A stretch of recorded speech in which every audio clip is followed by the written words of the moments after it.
We are told by Mohammedan Muslims, mostly male, that women are treated extremely well in Islam.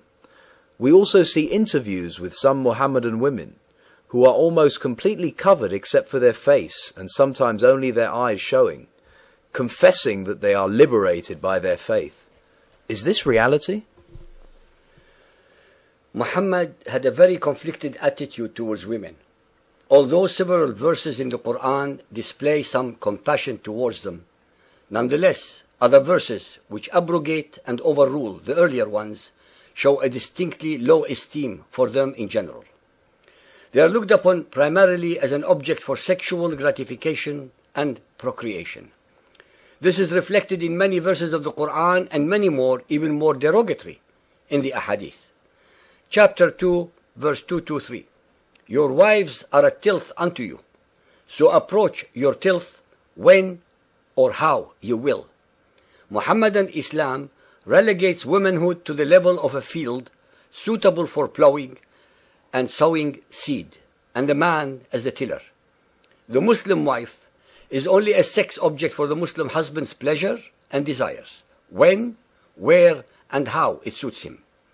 What are mandated under Sharia law are immoral, unjust, and unacceptable instructions such as that women can be sexually violated in any manner, time, or place that the Muslim man deems fit, that a husband may beat his wife with or without a reason, at will, that a woman cannot sue for divorce on any grounds, etc., etc. Women are invariably considered as objects for the Muhammadan man's pleasure and gratification, his plaything. Chapter 4, verse 3. It says, if you fear that you shall not be able to deal justly with orphans, marry women of your choice who seem good to you, 2 or 3 or 4. Chapter 4:11. Allah directs you in regard of your children's inheritance, to the male a portion equal to that of 2 females. Chapter 4, verse 34. Men are the protectors and maintainers of women. The righteous women are devout. As to those women on whose part you fear disloyalty and ill conduct, admonish them. Refuse to share their bed, beat them. Chapter 4, verse 43. Believers, if you are ill or on a journey, or come from answering the call of nature, or if you have touched a woman, and you find no water, then take for yourselves clean dirt, and rub your faces and hands. The Quran claims that women are so unclean and polluted that they are worse than dirt. Verse 33:59. Prophet, tell your wives and daughters and all believing women that they should cast their outer garments over their persons. As usual in the translation and interpretation of the Quranic verses, the Muhammadan scholars, all male, create rules and regulations to humiliate and make women subject to the dictates of the Muhammadan male chauvinists under all circumstances. These were and are nefarious, oppressive, and inhumane acts of control and subjugation. I have absolutely no doubt that the listeners would be utterly shocked to find out that nowhere in the whole of the Quran is there any mention whatsoever of the veil, hijab, as a covering of women. The idea that only a woman's eyes should be exposed out of her whole body is not only morally bereft of justice and equality, but is utterly obscene and totally ungodly. God did not create women so that only men should be allowed to strut on the face of the earth, not fully covered as the women.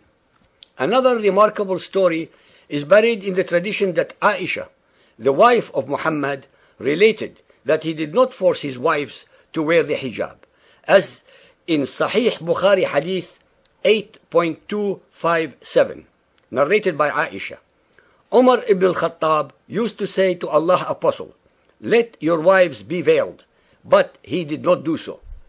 Sahih Bukhari Hadith 1.301, narrated by Abu Sa'id al-Khudri. Once Allah's Apostle went out, and he passed some women, and he said, O women, give alms, as I have seen that the majority of the dwellers of hellfire were you, women. They asked, why is it so, O Allah's Apostle? He replied, You curse frequently and are ungrateful to your husbands. I have not seen anyone more deficient in intelligence and religion than you. A cautious, sensible man could be led astray by some of you.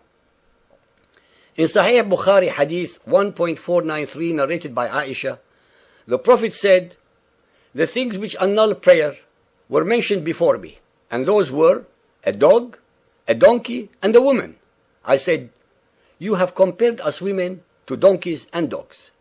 Sahih Bukhari 7.33, narrated by Usama bin Zayd. The Prophet said, "After me, I have not left any affliction more harmful to men than women." In reality, the most accurate appraisal of women in Muhammadan Islam is one found in Mishkat al-Masabih, Volume 2, page 692, by Walid ad-Din Abdullah Mahmud al-Tabrizi. He said, "A woman is like a private part. When she goes out, the devil casts a glance at her.